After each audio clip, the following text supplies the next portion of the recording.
یوسف اپنی محنت اور قابلیت سے اپنے بزنس کو دن رات ترقی دیتا کامیابی کی منزلیں طے کر رہا تھا کہ لوگ اس پر رشک کرتے تھے، اپنے بیٹوں کو اس کی فرما برداری اور محنت کی مثالیں دیتے تھے۔ ساری دنیا کو اس پر فخر تھا سوائے اس کے باپ کے۔ وہ اپنے باپ کی نظروں میں کھوٹے سکے کی طرح تھا۔ ہاں، اگر آج وہ فوج میں ہوتا تو اس کے باپ کا سر فخر سے بلند ہوتا۔ شہلا اکثر یوسف کی حالت دیکھ کر ہنس پڑتی، جو باپ کے منہ سے تعریف سننے کے لیے کسی بچے کی طرح ضد کرتا اور منتظر رہتا، مگر کبھی کبھی اسے بہت دکھ بھی ہوتا کہ اس کا محبوب شوہر کتنی چھوٹی سی خواہش دل میں رکھے زندگی گزار رہا ہے کہ اسے اپنی کوئی کامیابی نہیں لگتی۔ وہ اکثر شہلا سے کہتا تھا، کاش گزرا وقت لوٹ آئے اور وہ اپنے باپ کی خواہش پوری کر سکے۔ اب یوسف کو اپنی نوجوانی کی ضد اور بحث پر بہت غصہ آتا تھا، جو وہ اپنے والدین سے فوج میں نہ جانے کی وجہ سے کرتا تھا۔ شاید اپنے باپ کی سختی اور ہدایتوں سے چڑ کر اس نے فوج میں نہ جانے کا فیصلہ کیا تھا، مگر اب اس کا بس نہیں چلتا تھا کہ کس طرح اپنے باپ کی دلی خواہش پوری کر سکے۔ اسے امید کی ایک کرن اپنے بچوں کی صورت میں نظر آتی تھی۔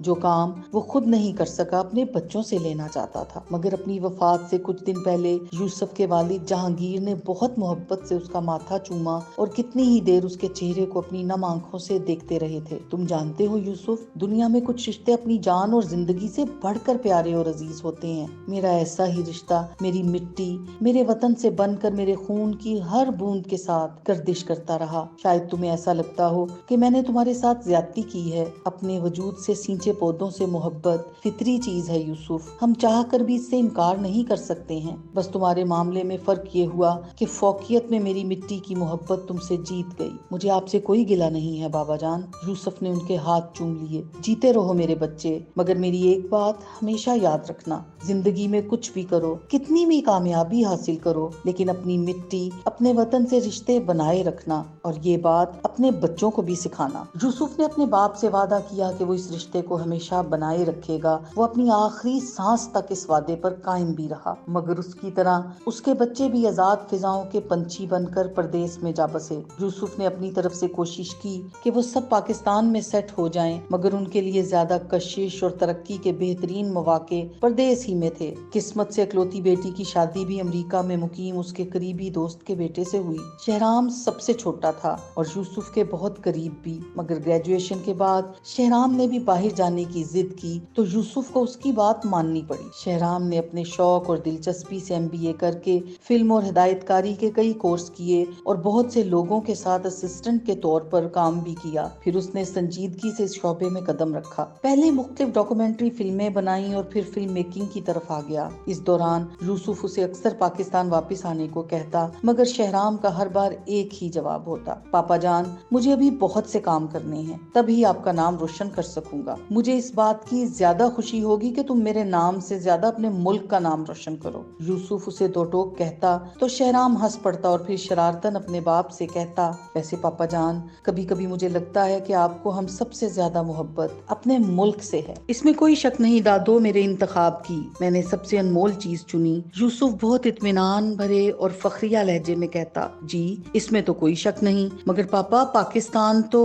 شہرام کچھ کہتے کہتے رک جاتا، پھر فوراً کان سے موبائل تھوڑا دور کر لیتا، کیونکہ یوسف خان حسب توقع غصے سے اونچی آواز میں بولنا شروع کر دیتے۔ پاکستان کی محبت میں دی گئی قربانیوں سے لے کر اس کی ایک ایک خوبی کو فخریہ بیان کرتے۔ وہ شہرام کو بہت معصوم اور سیدھے سے لگتے تھے، کسی بچے کی طرح جو اپنی من پسند چیز کی تعریف میں زمین آسمان کے کلابے ملاتا ہو۔ کیوں اپنے باپا کا BP ہائی کرتے ہو شہرام؟ پتہ بھی ہے کہ ڈاکٹر نے انہیں زیادہ سٹریس لینے سے منع کیا ہے۔ مما ایسے مواقع پر اکثر انٹری دیتی اور اپنے لاڈلے بیٹے کو عزیز شوہر کی محبت میں جھاڑ دیتی۔ اچھا سوری، آئندہ نہیں کروں گا، مان لیا کہ آپ کا پاکستان سب سے اچھا ہے۔ اب خوش شہرام باپ کو بہلاتا، تمہارے ماننے کی ضرورت ہی کسے ہے؟ کبھی سورج کو بھی کسی نے چراغ دکھایا ہے؟ تم ابھی ان باتوں کو نہیں سمجھو گے، مگر وہ وقت بھی دور نہیں جب تم اس مٹی سے کیے گئے وعدے سے بندے بھاگے چلے آؤ گے۔ یوسف نے بہت یقین سے کہا۔ شہرام دل ہی دل میں ہنس پڑا۔ اس کے سامنے راستے بہت واضح اور روشن تھے۔ وہ سوچ چکا تھا کہ اسے آگے کہاں تک جانا ہے۔ پاکستان میں فلم بنانے کا مطلب اپنی کشتی آپ ڈبونا تھا، جس کے لیے وہ تیار نہیں تھا۔ ان دنوں وہ ایک انٹرنیشنل لیول کی فلم بنانے کی تیاریوں میں مگن تھا جب اسے ایک اندوہناک اطلاع ملی، یوسف خان اور ان کی مسز کا روڈ ایکسیڈنٹ میں انتقال ہو گیا۔ یہ قیامت تھی جو ان سب پر ٹوٹی۔ وہ سب والدین کی زندگی میں تو واپس نہیں آئے مگر ان کی موت پر ضرور آئے۔ شہرام کی حالت سب سے زیادہ خراب تھی۔ اس کا اپنے باپ سے رشتہ صرف باپ بیٹے کا نہیں تھا، وہ اس کے بہترین دوست بھی تھے، بہترین رہنما بھی،